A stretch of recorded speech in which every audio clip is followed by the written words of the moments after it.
criminal case because of his allegation na kami raw ay nabayaran ni Mr. Enrique Rason para tulungan o para iluklok na speaker, si Speaker Martin Romualdez.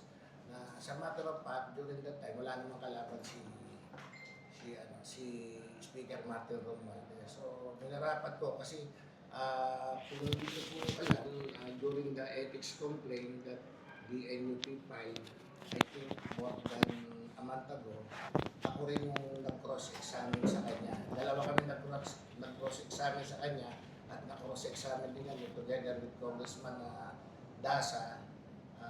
Kaya siya na suspended for 60 days. So, pero ngayon, medyo grabe na rin na inaccuse niya kami yung NUP na tumanggap ng bribe from Mr. Enrique Rason, which mukhang hindi maganda. Kaya minarapat ko na mag-file ng case against him. At if I'm not mistaken, yesterday nag-file din yung chairman ng NUP, si Congressman Deputy Speaker Ronnie. So, yung all legal questions will be directed now to my lawyer, Atty. De Silva. Kung baka may kilala kayo mga kapwa nyo NUP members na mag-file din, I mean, personal knowledge po. I have no personal knowledge. Ang alam ko lang, since nasa media naman yan kahapon na si DS Puno ay nag-file. At ako ngayon, I do not know if some members of the NUP will file a case, whether civil or criminal, against you. And I hope na mag-file din sila. Dahil kasi, alam mo naman ngayon, let's face it, flavor of the month ngayon ng mga congressman at hindi maganda na para siyang nagagatungan pa ng mga maling akusasyon. Nakita ko rin nga sa isang post niya, yung pagkamatay ni Congressman Ako, siguro na medyo hindi rin maganda yung mga remarks niya. So siguro dapat mabigyan din ng aral kung mga ganyan. As honorable, as elected congressman, di ba?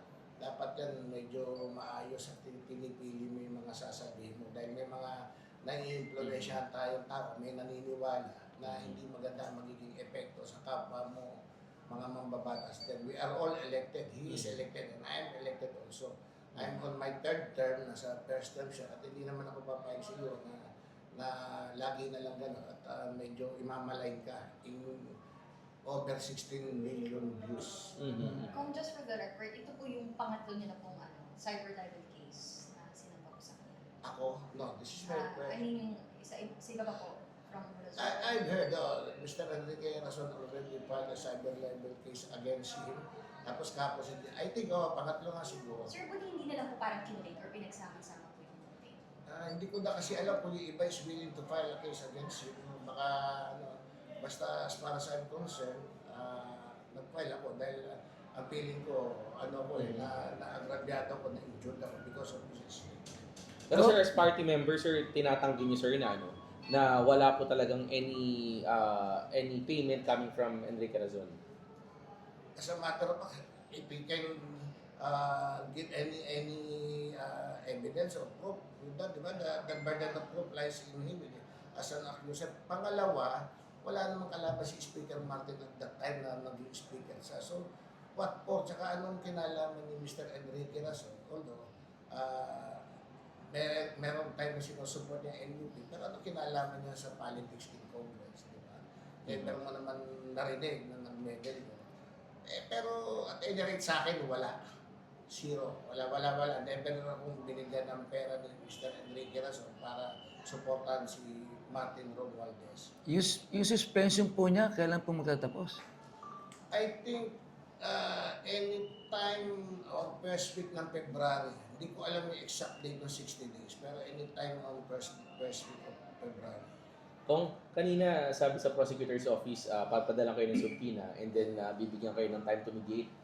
Is there a possibility na magkaayos kayo ni Congressman Barzaga and anong possible reason? Yung proseso naman talaga yun ng batas na mag-mediate kami. Pero kung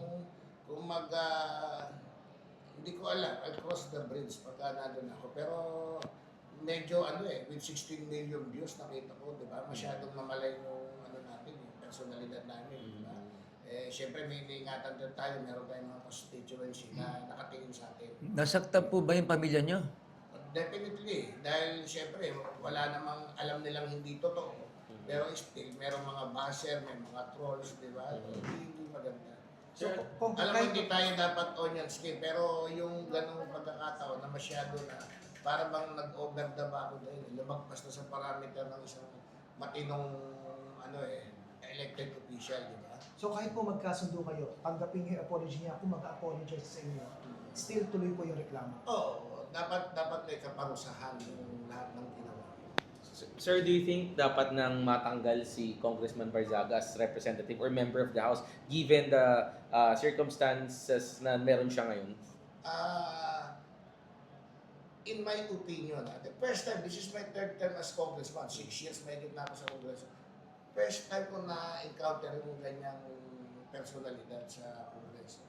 At tuloy-tuloy di ba? At ang masama dyan, nagsasalita ng hindi totoo. So, tingin ko, dapat meron kang responsibilidad bilang elected official. Dapat lang siguro sa susunod, not just suspension, but expulsion. Para maging aral din sa mga incoming, tsaka sa mga iba na bigla-bigla na naman nagsasalita. Nakita mo naman yung the power of social media now, di ba? Na kapag nagsalita ka, ide-depensa mo pa ngayon whether totoo o hindi, di ba? Imagine mo, in-accuse niya. I think 40 kami na NUP member, di ba? Hindi ko alam kung saan niya kinuha yung allegation na yun, na binigyan kami ng pera para tulungan. Kahit hindi naman namin iboto si Speaker Romualdez, 300 plus kami congressman. Ang boto ni Speaker Romualdez, I think at that time, mga 290 to close to 300 ang boto niya as speaker. So even minus may 40 na yun, speaker pa rin siya. So walang logic na magbibigay ng pera sa amin para tulungan namin. Diba? Kung gaano kahalaga